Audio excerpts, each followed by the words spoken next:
3, 2, 1. Talk to me.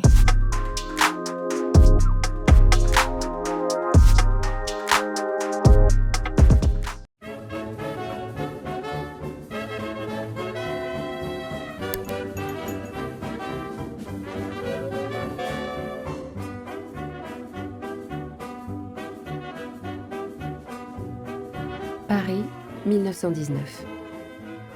Pour oublier la guerre, les Parisiens se lancent à corps perdu dans la fête. La ville n'a jamais été aussi cosmopolite.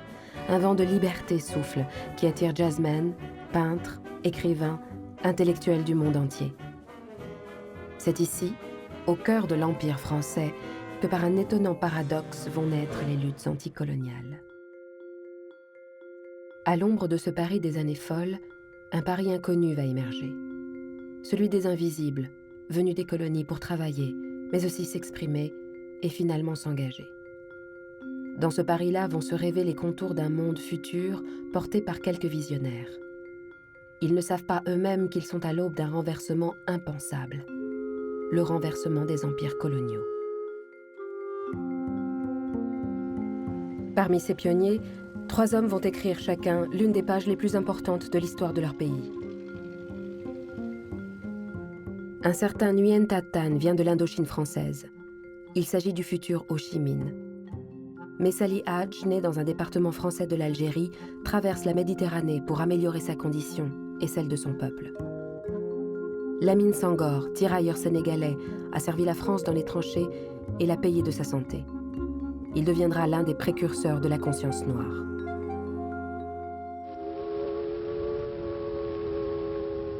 Avant-guerre, le jeune Ho Chi Minh a compris que l'Indochine, protectorat français, n'offre aucun avenir aux hommes instruits de sa génération. En 1911, à peine âgé de 20 ans, il décide de quitter son pays et s'embarque clandestinement à la découverte du monde, avec en tête les mots de son professeur de français. Cet homme a inculqué, si vous voulez, a insinué le désir chez Ho Chi Minh d'aller connaître la France. Ça, je crois quand même, c'est une chose qui n'apparaît pas dans la plupart des... Parce qu'on ne connaît pas. On ne connaît pas cette histoire. Mais il lui avait dit, écoute, tu vas à Paris, et à Paris, il y a des monuments extraordinaires, il y a surtout des bibliothèques extraordinaires qui sont libres d'accès. Et là, tu pourras tout lire, tous les livres d'histoire sur la Révolution française, sur les révolutions anglaises, américaines, etc., etc. Enfin, il lui dit, Paris, c'est là où il faut aller. J'avais 13 ans quand pour la première fois, j'ai entendu la devise « Liberté, égalité, fraternité » venue de France. Alors, j'ai tout de suite eu envie de connaître la civilisation française, voulant comprendre le vrai sens qui se cache derrière les mots. Après un long périple à travers le monde, il débarque enfin à Paris en 1919 et rejoint son mentor Phan Chu Trinh, un grand lettré qui souhaite améliorer le sort du peuple vietnamien. À ce moment précis, la métropole est le centre du monde. La conférence de la paix, où les vainqueurs vont se partager les territoires, a commencé. C'est l'ébullition depuis des mois. Toutes sortes de revendications nationales fusent, portées par la déclaration de Wilson sur le droit des peuples à l'autodétermination. Autodétermination. Ce mot a galvanisé les peuples sous tutelle. Ils sont tous là. Les Irlandais, les Coréens, les Ukrainiens, les Arméniens, les Bosniaques. Ho Chi Minh et ses amis décident d'interpeller le président Wilson sur le sort du Vietnam. Ils rédigent à 4 mains les revendications du peuple annamite, signées d'un nom d'emprunt, Nguyen Ai Quoc. En se réclamant de la protection du peuple français, le peuple annamite, bien loin de s'humilier, s'honore au contraire. Car il sait que le peuple français représente la liberté et la justice, et ne renoncera jamais à son sublime idéal de fraternité universelle. Et il s'est aperçu d'une chose, la carte du monde a été refaite par les grands. C'est tout. Et au fond, eux, les petits, là, qui venaient invoquer les droits des peuples à l'autodétermination, comptaient pas. Comptaient pas. Si vous voulez, alors là, ça l'a rendu certainement plus réaliste.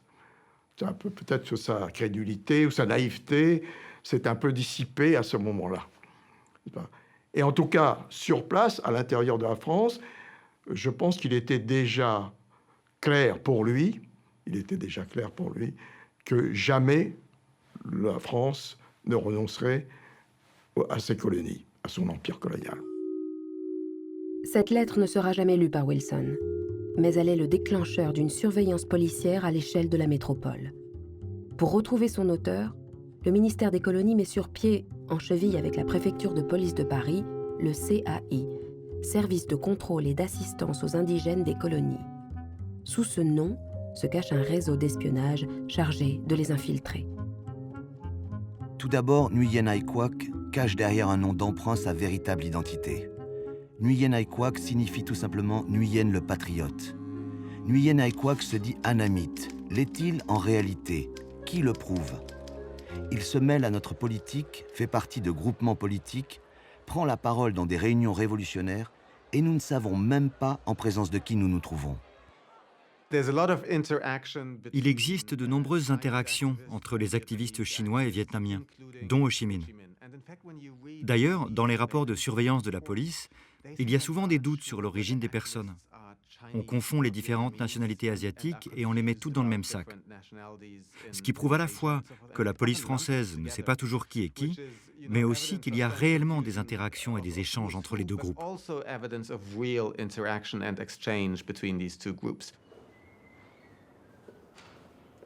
Un adjudant vietnamien est recruté par le CAI pour infiltrer le groupe des patriotes anamites. Il signe ses rapports sous le nom de code Jean. J'ai vu Nguyen Ai Quoc hier soir. J'ai pu obtenir de lui le consentement de dîner avec moi. Il me paraît être un jeune homme très intelligent. Il m'a dit « Je ne vous cache plus que je suis bien Nguyen Ai Quoc qui a signé la revendication du peuple anamite et divers articles concernant l'Indochine. » C'est le moment qui fait d'Ho Chi Minh un activiste politique. Parce que la police française comprend qui est cet homme dont elle n'a jamais entendu parler. Elle tente de le localiser et de l'espionner grâce à des agents infiltrés, et c'est ainsi qu'il devient un activiste politique de premier plan en France, et bien sûr, à plus long terme, au Vietnam. L'insaisissable Ho Chi Minh doit gagner sa vie. Il travaille comme retoucheur pour un photographe. Mais surtout, il arpente Paris et découvre un paysage qu'il n'imaginait pas. À côté des quartiers riches, il y a les quartiers populaires avec les ouvriers, mais aussi les clochards, les déshérités. Il pensait aller chez l'ennemi et ce qu'il voit, c'est la pauvreté d'une grande partie du peuple français. Et dans cette société de classe, on peut trouver des alliés. Ho Chi Minh passe à l'action. Il adhère au Parti socialiste français, fréquente ses cercles et tape à la porte de tous les journaux susceptibles de publier ses articles. Avant 1914, il n'était que de sales nègres et de sales anamites, bons à tirer le pouce-pouce et à recevoir des coups de cadouille. La joyeuse et fraîche guerre déclarée, les voilà devenus chers enfants et braves amis. Ils ont dû quitter brusquement leurs rizières ou leurs moutons, leurs enfants et leurs femmes pour venir par-delà les océans pourrir sur les champs de bataille de l'Europe.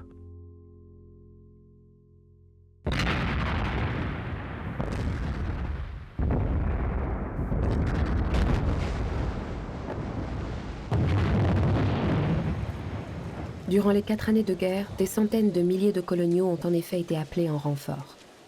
Nord-africains, asiatiques et ouest-africains sont venus en France soutenir l'effort de guerre, au front comme à l'arrière.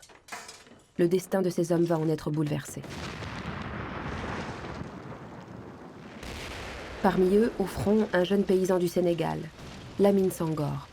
Mobilisé en France, de Verdun à la Somme, Lamine Senghor a vécu dans sa chair l'horreur des tranchées. Blessé, gazé, tuberculeux, il est démobilisé et décoré de la Croix de guerre.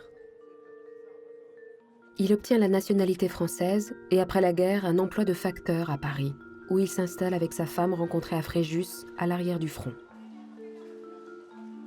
Paris connaît alors la plus grande vague migratoire de son histoire, venue des 4 coins de l'Europe et en moindre mesure des colonies.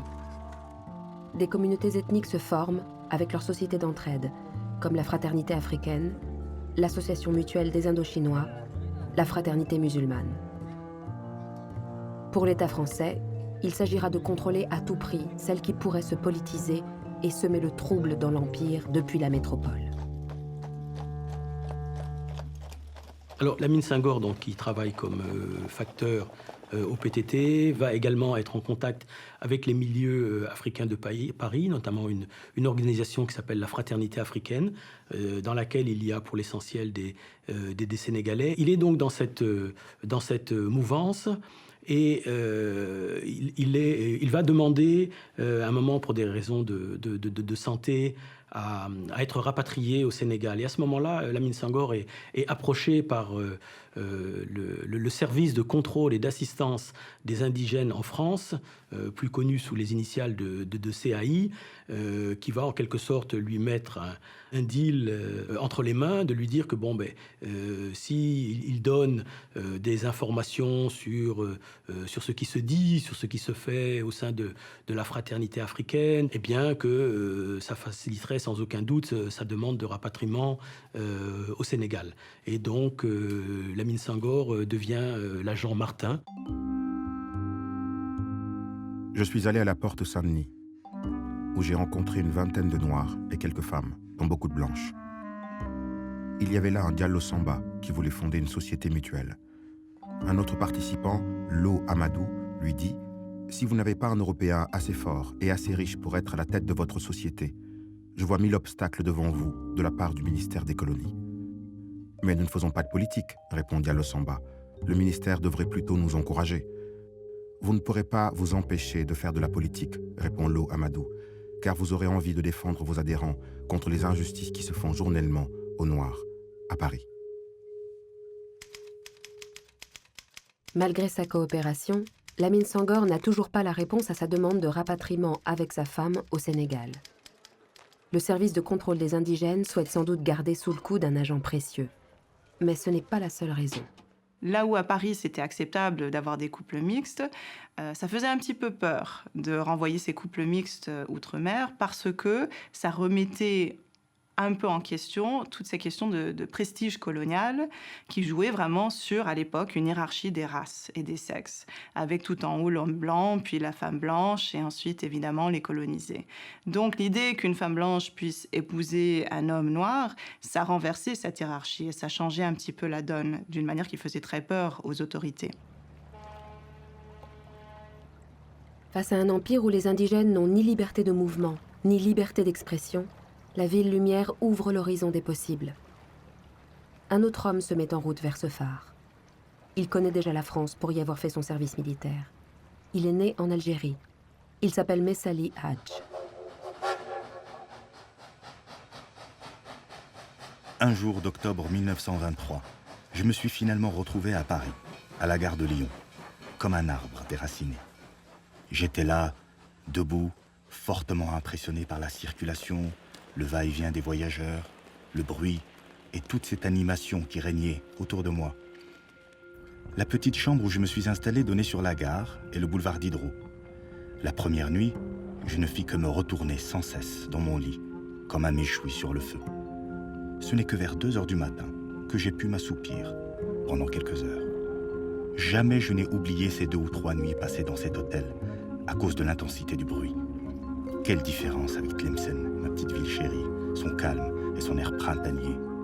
Pourquoi donc, me disais-je, l'ai-je abandonné pour cet enfer ? À l'arrivée à Paris, c'est d'abord le choc de la grande ville. Les bâtiments, l'architecture, les grandes rues, les boulevards, les avenues. Ça, c'est quand même tous ces bâtiments, les banques, les commerces, les grands magasins. Il y a un éblouissement que, par ailleurs, tous les immigrés ressentiront lorsqu'ils arriveront à Paris. Moi-même, en 1962, quand j'ai vu Paris, j'ai dit c'est pas possible, ça n'a rien à voir avec tout ce que j'avais pu voir auparavant. Donc vous voyez, c'est 40 ans après. Et tout d'un coup, dans cette immensité urbaine, il y a une grande solitude. C'est-à-dire qu'il y a à la fois le choc de la beauté esthétique et en même temps la grande solitude qui existe dans une ville où personne ne se connaît et on ne connaît personne. Tout de suite, j'ai eu l'idée de faire une visite surprise à Madame Couetou, que j'avais rencontrée lors de mon service militaire. Elle habitait rue du Repos, dans le quartier du Père-Lachaise. Elle m'a embrassé en me disant « Comme je suis contente de te voir ». C'est chez cette dame qu'il va rencontrer celle qui va être sa compagne pour la vie, qui est une femme française qui s'appelle Émilie Buscan.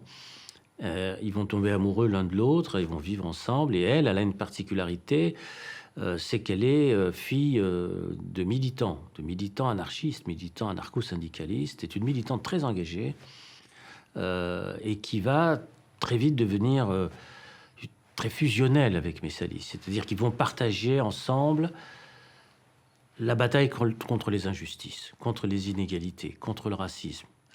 Ça, c'est quelque chose qu'ils vont partager tous les deux de manière très forte.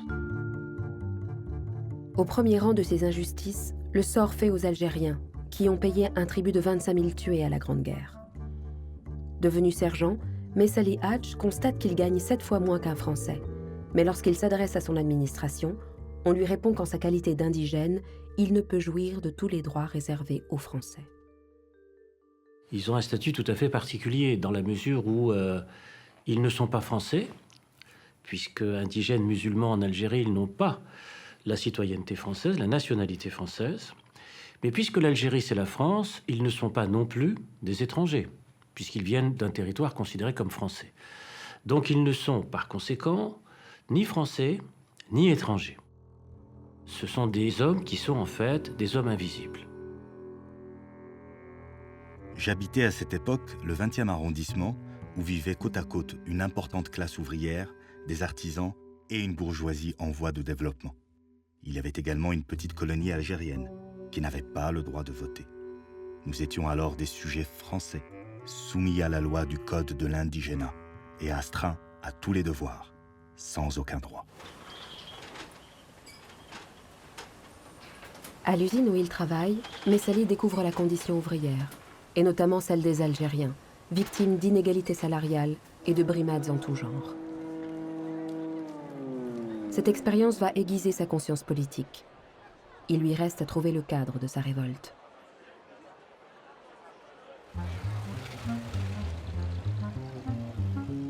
Le quartier cosmopolite de Paris, c'est le quartier latin. Des étudiants venus du monde entier, sud-américains, tunisiens, chinois, ont choisi Paris pour son ébullition politique et intellectuelle. Si on dessinait une carte de Paris avec les points chauds des discours anticoloniaux, on aurait les 19e et 20e arrondissements, dans une moindre mesure, mais le cœur de l'activisme, c'est vraiment le quartier latin.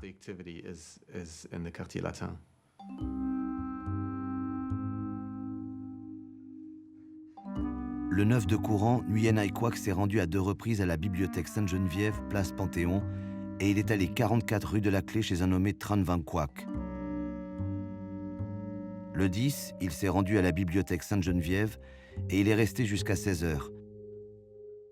À 18h, Nguyen Ai Quoc, accompagné de Lee Van Sao, est allé chez Monsieur Trinh, 47 rue Claude Bernard, où il est resté jusqu'à 19h20.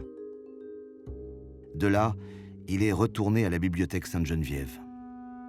Il profite de toute cette période-là pour s'instruire d'abord lui-même et en même temps pour nouer des relations avec tous les gens qui, en France, n'est-ce pas, avaient de la sympathie pour les colonisés.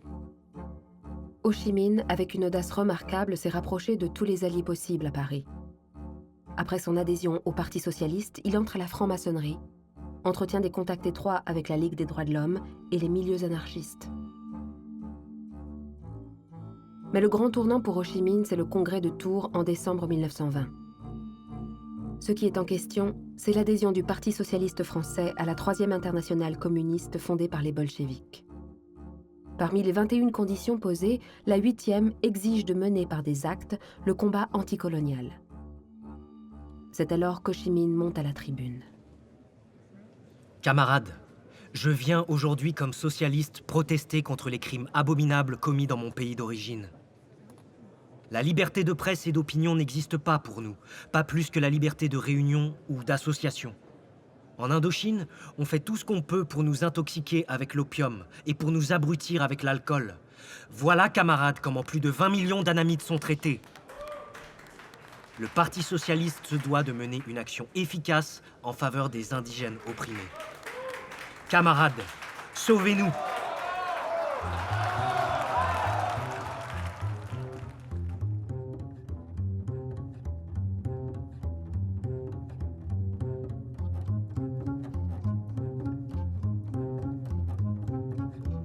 Le Parti communiste français est né et Ho Chi Minh est l'un de ses fondateurs. Dans la foulée, avec une poignée de Malgaches, d'Antillais et de Vietnamiens, Ho Chi Minh crée une organisation, l'Union intercoloniale. C'est là que va naître une génération politique. L'Union intercoloniale est importante parce qu'elle fournit une infrastructure à ses activistes. Elle leur donne aussi de l'argent et des lieux pour se réunir. Elle leur permet de publier un journal. L'Union intercoloniale a un organe de presse, le Paria, pour lequel Ho Chi Minh écrit de nombreux articles. Ces textes ne parlent pas tous du Vietnam d'ailleurs. Il aborde aussi d'autres thèmes, comme le colonialisme britannique en Afrique, par exemple.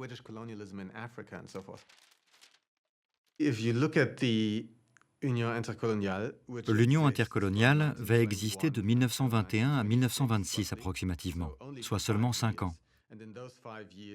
Mais en 5 ans, elle s'impose comme l'école qui forme les militants anticoloniaux dans tout l'Empire français.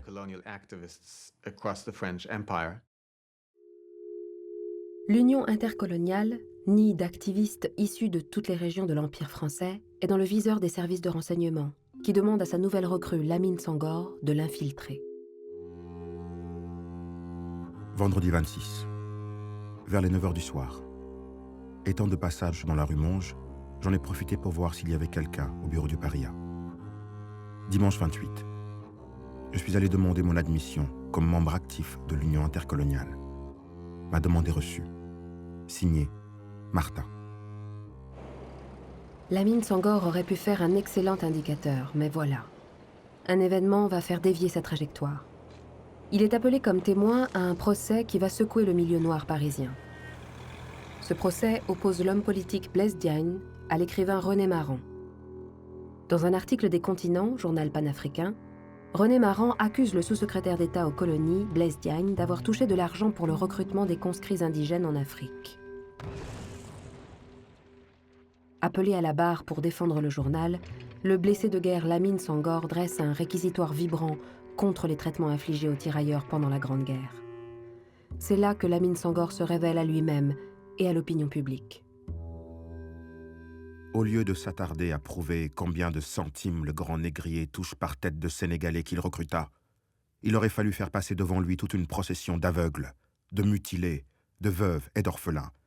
Toutes ces victimes lui auraient craché à la face l'infamie de la mission qu'il avait accomplie. Ce qu'il y a d'extraordinaire, c'est-à-dire c'est lié au parcours de Lamine Sangor. C'est-à-dire vous avez quelqu'un qui vient d'une situation coloniale, qui était un analphabète, ancien combattant, donc un autodidacte. Donc son profil n'a rien à voir, par exemple, avec les militants anticolonialistes antillais qui ont eu l'occasion d'aller à l'école, de faire des études supérieures, de devenir avocat. C'est ça ce qui fait le caractère un petit peu exceptionnel et véritablement poignant, je dirais vrai, de son discours et qui lui permet de mobiliser son auditoire. Le CAI a recruté celui qui deviendra le plus ardent défenseur de la lutte anticoloniale sur la scène politique française. Exit l'agent Martin. L'agitation des activistes ne reste pas confinée dans la capitale. L'Union intercoloniale répand ses idées dans le Paria, un brûlot qui dénonce inlassablement la brutalité du colonialisme. Tiré à quelques 2000 exemplaires, le Paria est distribué clandestinement jusque dans les colonies, pour y semer les germes de la révolte. Les autorités françaises se retrouvent face à un dilemme. Comment empêcher cette propagande? Faut-il expulser les agitateurs? La police parisienne et le ministère de l'Intérieur veulent les expulser pour se débarrasser du problème. Mais le ministère des colonies répond « Non, non, non, surtout pas. Si on les expulse, on transfère le problème au Vietnam. Mieux vaut les garder à Paris, où on peut les surveiller et les contrôler plus efficacement qu'à Hanoï. » Donc, les différentes instances françaises sont divisées sur la question. Faut-il expulser les activistes venus des colonies ou non? La plupart du temps, le ministère des colonies a le dernier mot. Et ces gens restent en France. L'argument étant, en France, on peut mieux les contrôler.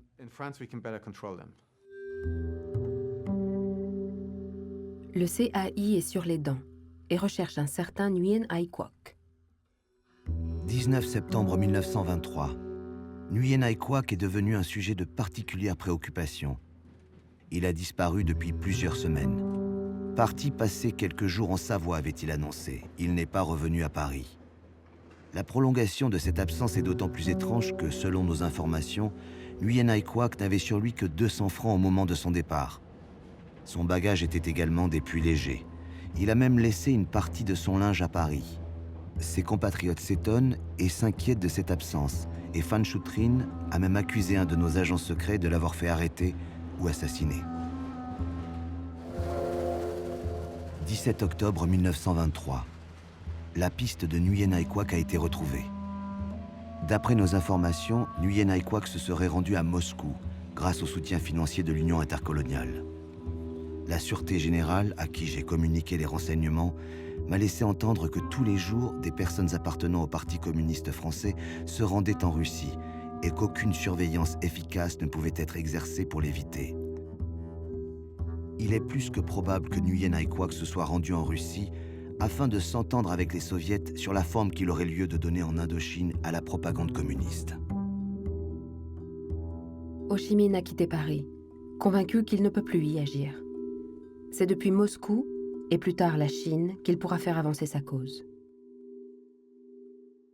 Il n'en va pas de même pour Messali Hadj. Il reste persuadé que c'est aux côtés du peuple français, et notamment de la classe ouvrière, qu'il doit mener son combat pour l'Algérie.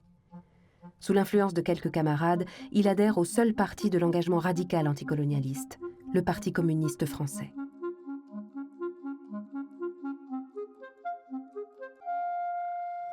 Une grande fraternité régnait dans les meetings des communistes et le mot « camarade » prenait tout son sens humain. J'ai trouvé que ce mot avait même quelque chose de religieux. Les premiers intervenants étaient toujours simples, éloquents, mordants. Ils critiquaient avec une grande énergie la politique colonialiste et expansionniste du gouvernement français. Ils disaient « Nous sommes pour l'indépendance des peuples colonisés ».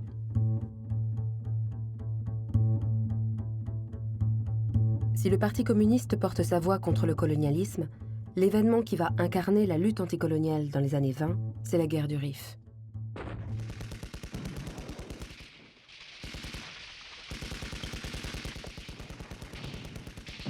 Dans cette région montagneuse du Maroc, l'émir Abdelkrim s'est soulevé contre la tutelle espagnole et a proclamé l'indépendance du Rif. Pendant 5 longues années, son armée tient tête aux puissances impériales, les faisant vaciller pour la première fois avant d'être écrasée. Les Rifins ne sont pas seuls, car leur guerre fait partie d'un mouvement de libération qui se manifeste aussi bien à Shanghai qu'à Tétouan. Cette guerre sera la matrice de toutes les guérillas indépendantistes à venir. Exemple pour des leaders comme Messali Hadj et Lamine Sangor, qui songent alors à fonder leurs propres organisations. Et c'est là vraiment que Lamine Senghor commence à penser une autre manière de s'unir autour vraiment de la question noire ou nègre. Les deux mots sont utilisés dans les titres des unions qui vont suivre. Et ce mot nègre, c'est un mot qui rappelle en particulier l'histoire non seulement coloniale, mais aussi l'histoire esclavagiste. Et c'est de là qu'ils partent pour essayer de trouver une thématique qui réunit tous les Noirs du Paris anti-impérialiste et du Paris noir, tout simplement. Et c'est un mot qui, même s'il provoque, surtout dans les milieux intellectuels, va quand même finir par leur donner une raison de se rallier à certaines de ces causes, puisqu'ils ont tous en commun ce passé esclavagiste, qu'ils viennent des États-Unis, de la Caraïbe, de l'Afrique, ou qu'ils soient à Paris pendant l'entre-deux-guerres. Nègres, nos terres, nos droits et notre liberté ne nous appartenant plus. Nous nous cramponnons sur ce qui, avec l'éclat de la couleur de notre épiderme, sont les seuls biens qui nous restent de l'héritage de nos aïeux. Ce nom est à nous, nous sommes à lui. Il est nôtre comme nous sommes siens. En lui, nous mettons tout notre honneur et notre foi de défendre notre race. Oui, messieurs, vous avez voulu vous servir de ce nom comme mot d'ordre scissionniste. Nous nous en servons comme mot d'ordre de ralliement. Un flambeau. Nous nous faisons honneur et gloire de nous appeler nègres, avec un N majuscule en tête. C'est notre race nègre que nous voulons guider sur la voie de sa libération totale du joug esclavagiste qu'elle subit. Nous voulons imposer le respect dû à notre race, ainsi que son égalité avec toutes les autres races du monde, ce qui est son droit et notre devoir, et nous nous appelons nègres.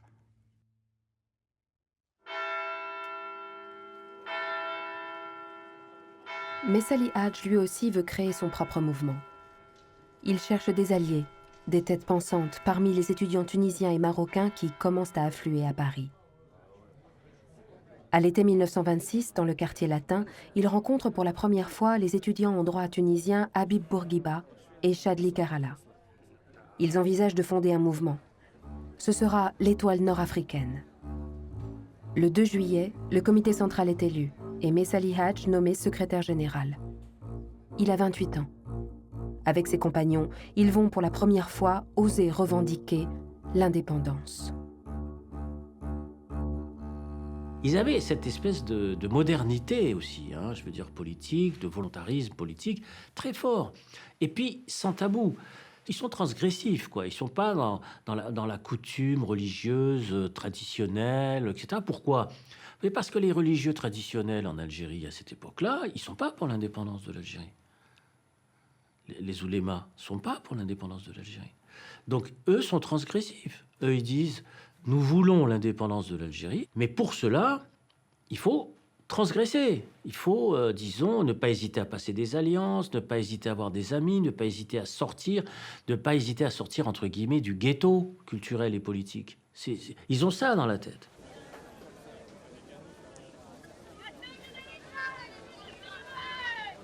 Mais Salih, lui, il veut surtout militer davantage. Alors comment il fait? Avec ses compagnons, ils vont essayer de trouver du travail qui leur laisse du temps libre. Alors qu'est-ce qui laisse du temps libre? Eh bien, c'est la vente sur les marchés. Il fait les marchés, en fait. Si on se lève très tôt le matin, on fait les marchés. 11h midi, on replie et c'est fini. Au local de l'Étoile nord-africaine, je crois, qui était rue Daguerre, dans le 14e, dans la cour, il y avait les charrettes de tous les marchands de 4 saisons qui étaient dans la cour disposées quand ils faisaient une réunion du comité directeur. On entrait dans la cour et puis il y a les brouettes partout. Bah, c'était les dirigeants, les militants qui venaient se réunir. Après, ils reprenaient leurs brouettes, leurs charrettes et puis ils allaient ensuite arpenter les rues de Paris pour vendre quand ils avaient fini les réunions. Donc vous voyez, ça leur laissait quand même du temps libre pour militer, parce que c'était vraiment devenu pour eux, j'allais presque dire, une obsession, quoi, fondamentalement. Hein. C'était toute leur vie était subordonnée à la politique et au militantisme. Soutenus financièrement par le PCF, l'Étoile nord-africaine et le Comité de défense de la race nègre vont s'armer chacun d'un journal pour propager leurs idées. Ce sera d'un côté El Oumma et de l'autre le Cri des Nègres, premier organe d'un panafricanisme virulent. Face à l'essor de ces deux organisations aux idées radicales, les notes des agents s'accumulent et le CAI fait remonter les informations jusqu'aux plus hautes sphères de l'État.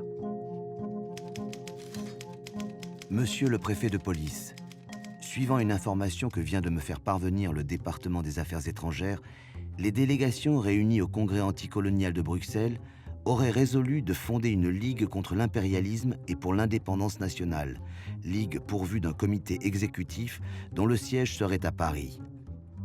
Je vous prie de bien vouloir prescrire toutes mesures utiles pour rechercher la composition de ce comité exécutif, en assurer la surveillance et me transmettre tous les renseignements à ce sujet. Le directeur de la Sûreté Générale. Au congrès de Bruxelles, orchestré par le Comintern, de nombreuses personnalités du monde politique et intellectuel sont invitées, comme Albert Einstein et Henri Barbusse. L'État français n'oublie pas, par ailleurs, d'envoyer quelques discrets diplomates. À la tribune, Salih Hadj et Lamine Senghor font sensation. Pour la première fois, écrit le Tunisien Chadli Kerala, 150 délégués représentant 1 milliard d'opprimés sous le joug de l'impérialisme ont clamé à la face du monde leur douleur et ont affirmé leur volonté de lutte énergique jusqu'à la libération totale. Le troisième monde a émergé sur la scène internationale. Camarades, les nègres se sont trop longtemps endormis. Mais méfiez-vous. Celui qui a bien dormi et qui s'est réveillé ne se rendormira plus. Camarades, plus d'esclaves. Quant à Salih Hadj, il écrit « Mes compatriotes syriens, indonésiens, égyptiens, sénégalais ou tunisiens m'ont chaudement félicité. Certains m'ont tout de même demandé si, mon programme politique n'allait pas soulever un grand mécontentement dans les mouvements gouvernementaux et provoquer même une répression dans toute l'Algérie. C'était un discours qui prévoyait la séparation avec la France, l'indépendance, l'Assemblée constituante, c'est-à-dire une constituante algérienne, la constitution d'une armée algérienne. Ce qui était en 1927, en février, je crois, 1927, et qui relevait de l'impensable. C'est-à-dire, il faut se représenter ce qu'était l'Empire colonial à cette époque-là, et l'Algérie dans l'Empire colonial, qui était considéré comme des départements français. C'est pas une colonie comme les autres. Donc, appeler à l'indépendance et à la constitution d'une armée algérienne, c'était faire sécession, c'était, disons, un appel à la violence, quelque part. C'était interprété de cette manière-là par les autorités coloniales. Après cette lune de miel entre le Parti communiste et les indépendantistes, Staline change de stratégie et adopte la ligne du soviétisme dans un seul pays, aux dépens des luttes nationalistes. Le PCF retire son soutien à l'étoile nord-africaine. Le virage est brutal. Donc là, ils n'ont plus rien. Donc il faut qu'ils trouvent des locaux, il faut qu'ils trouvent la possibilité d'avoir de l'argent pour sortir des journaux, parce qu'ils veulent continuer à exister. Mais là, ils n'ont plus l'apport logistique du Parti communiste. Comment faire? C'est en 1930 que Messali et quelques-uns de ses compagnons décident de retourner à l'école. Vous savez, c'est des hommes qui avaient une volonté de faire quand même, hein, de faire FER et puis FAIRE, quoi. C'est-à-dire de ne pas rester comme ça, inactifs. C'était pas des victimes. Voilà. C'est ça le truc. C'est des acteurs. Quant à Lamine Senghor, il part en tournée après le congrès de Bruxelles. Le Havre, Bordeaux, Toulon, Marseille. Senghor va parcourir inlassablement la France et entraîner des centaines d'adhérents dans son sillage. Au ministère des colonies, durant les quelques jours qu'il a passés à Marseille, Lamine Senghor déploya une activité prodigieuse, se transportant de bateau à bateau, d'établissement à établissement et se rendant partout où il pouvait trouver un homme de couleur. Il se fit une telle publicité que beaucoup de Noirs le regardent déjà comme leur futur libérateur. Rongé par la tuberculose, Lamine Senghor va s'épuiser dans cette dernière tournée et s'éteint en novembre 1927 à Fréjus auprès de son épouse. Et à sa mort, je dirais, tout naturellement, c'est Thiemoko Garan Kouyaté qui va devenir à la fois la tête de file de la Ligue de défense de la race nègre, mais également la tête de file du mouvement anticolonialiste africain radical, comme l'avait été auparavant Lamine Senghor. Dès la création du comité de défense de la race nègre, Thiemoko Garan Kouyaté s'est imposé comme le bras droit de Lamine Senghor. Issu de l'élite colonisée malienne, cet instituteur de formation va chercher par tous les moyens à faire entendre la voix des Noirs à Paris. Kouyaté, comme beaucoup d'activistes à Paris dans l'entre-deux-guerres, il fallait aussi qu'il gagne sa vie. Sa vie, il ne la gagnait pas en faisant son anti-impérialisme, il n'était pas payé pour ça. Donc, parmi d'autres travaux qu'il a fait pendant cette époque, il a travaillé au Casino de Paris où il a connu Joséphine Baker. Donc il a vu de très près, il travaillait en tant que machiniste, donc il a vu de très près la scène, comment ça se passait, et surtout le public et les réactions du public à l'époque.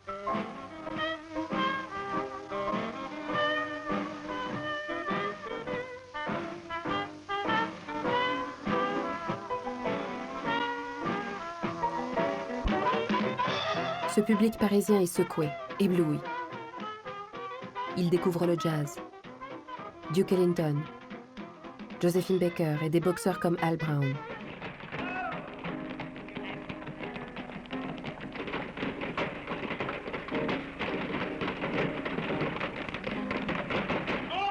Dans les bals et les boîtes de nuit, tous les Noirs se mélangent. Antillais, Africains, Sud- et Nord-Américains, c'est la vogue nègre.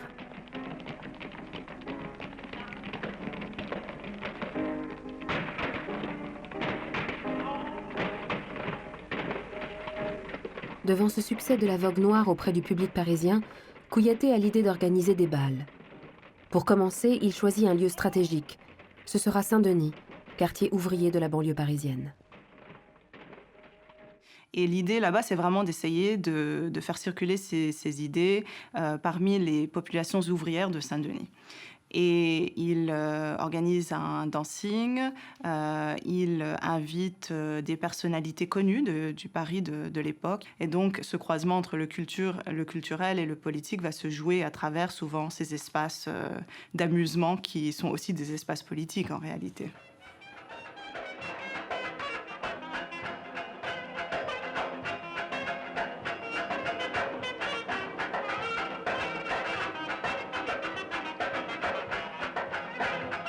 Mais cette vague exotique a ses limites pour Kouyaté.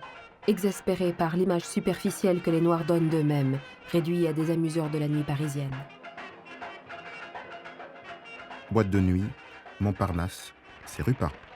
Là se retrouvent la crème et le gratin.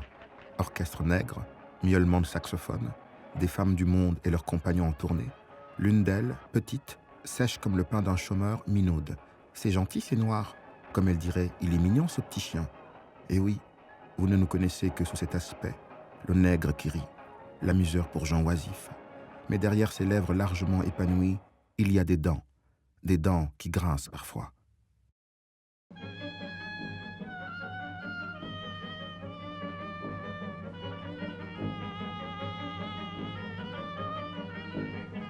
Kouyaté nage à contre-courant.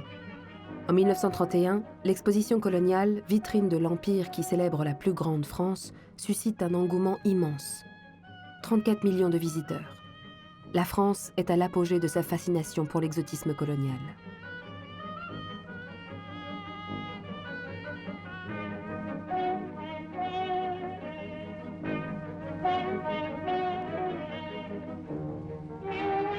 Seuls quelques anticolonialistes comme Messali Hadj et Kouyaté s'insurgent contre cette mascarade.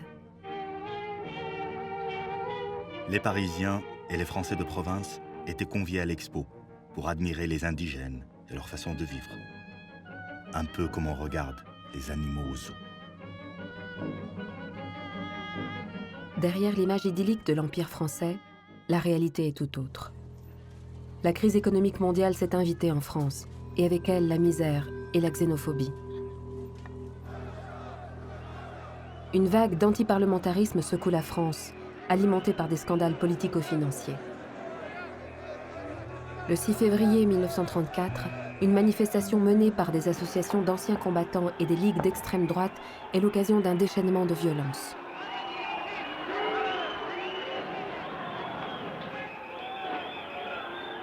La riposte policière fait des dizaines de morts parmi les manifestants. Une contre-manifestation est alors organisée par le Parti communiste, où socialistes et communistes marchent côte à côte.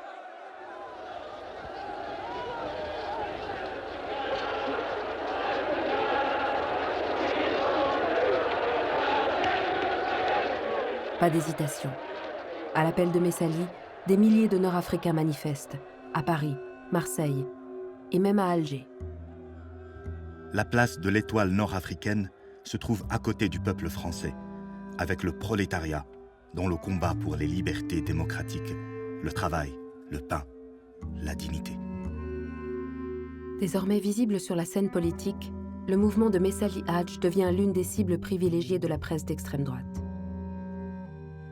Les qualificatifs les plus racistes vont commencer à jaillir à cette époque-là, dans les années 30.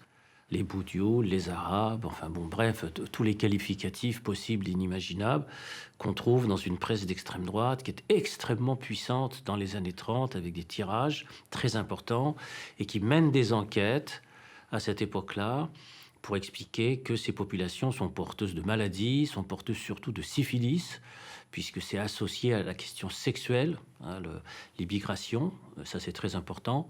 Et donc il y a toute une série de campagnes qui les désignent, hein, comme des ennemis intérieurs, comme ceux qui visent à détruire la nation française à la fois sur le plan politique, mais aussi sur le plan biologique. Le journal L'Ami du Peuple écrit en avril 1934 « Messali Hadj a tenu une abominable réunion contre les Français qui lui donnent l'hospitalité. 600 musulmans déchaînés par les dégorger sur l'heure, les premiers passants rencontrés, si Messali leur en donnait l'ordre. L'Ami du Peuple pose 2 questions précises. Qu'attend-on pour expulser Messali Hadj et pour supprimer ou interdire l'Étoile nord-africaine et son journal, El Oumma? Face à l'expansion de l'Étoile nord-africaine, l'État français réagit. Le bureau de la rue Lecomte, chargé d'encadrer et de recenser les ouvriers algériens, se dote d'une brigade spéciale qui a les mains libres pour intimider les sympathisants du mouvement nationaliste. Suppression des allocations chômage ou familiales, menaces de licenciement et d'expulsion, tous les moyens sont permis. Mais Messali n'en continue pas moins d'organiser meetings et réunions. Le 1er novembre 1934, il est incarcéré à la prison de la Santé pour provocation de militaires à la désobéissance dans un but de propagande anarchiste. La prison n'arrête pas le militant infatigable.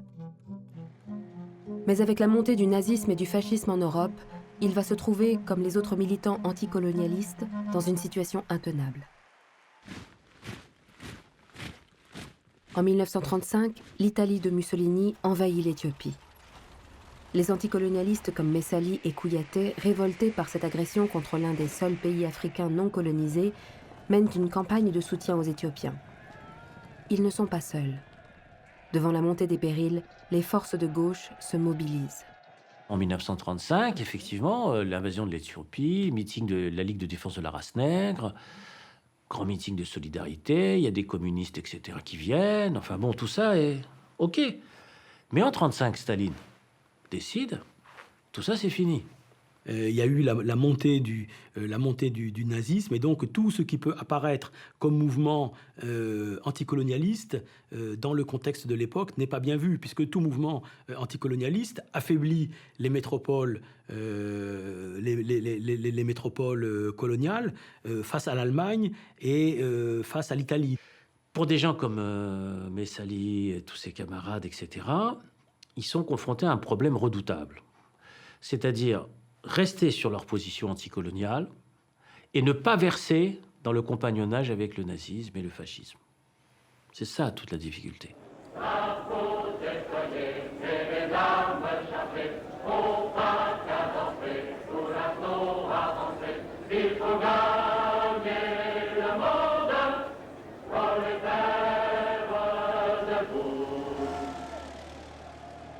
Avec l'élection du Front populaire en 1936, l'espoir renaît chez les pionniers de l'anticolonialisme à Paris. Ils pensent que cette gauche, qui s'est toujours montrée sensible aux questions coloniales, va forcément les soutenir.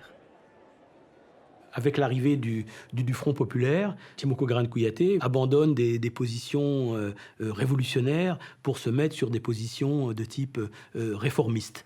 Et alors donc, Timoko Garan Kouyaté va écrire au ministre des colonies, proposer ses services pour jouer peut-être un rôle tel que le rôle qui avait été joué par Blaise Diagne dans le passé, d'être en quelque sorte l'interlocuteur des peuples africains auprès des autorités françaises, mais il n'obtiendra pas gain de cause. Que ce soit avec le Front populaire ou avec les gouvernements qui lui succèdent, toutes les tentatives de Kouyaté échoueront. Messali, comme beaucoup de colonisés, comme la plupart, ils ont placé de grands espoirs dans le Front populaire. Mais il s'apercevra très vite, 6 mois plus tard, que le Front populaire ne bouge pas. Sur la question coloniale, il ne bouge pas. Ni la SFIO ni le Parti communiste bougent. Donc, à ce moment-là, il reprend sa liberté de parole à la fin de l'année 36, et en janvier 1937, le Front populaire va dissoudre l'Étoile nord-africaine, donc les militants vont plonger dans la clandestinité. Emprisonné à plusieurs reprises, Messali est hostile à toute collaboration avec l'Allemagne nazie.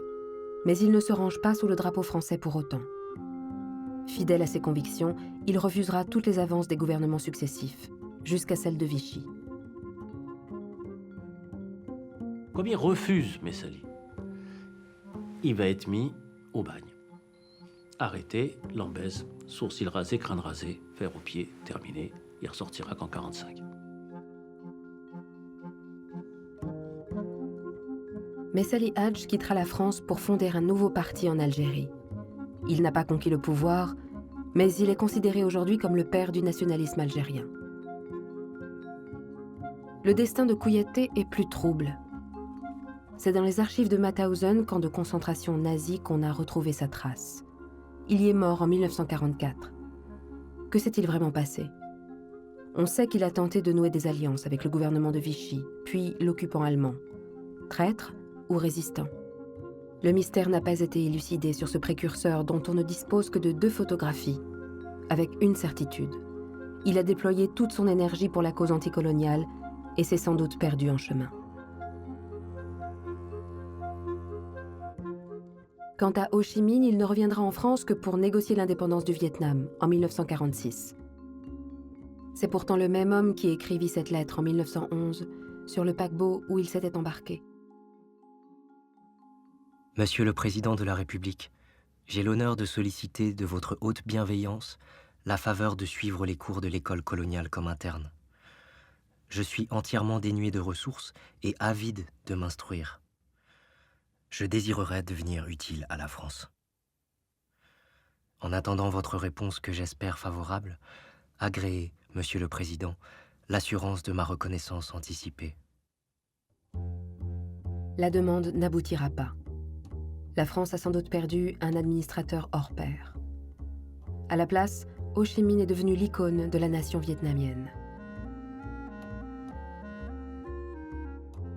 À Paris, ces pionniers auront posé la première pierre d'un monde qui émergera après la Seconde Guerre mondiale, celui qu'on appellera le tiers-monde.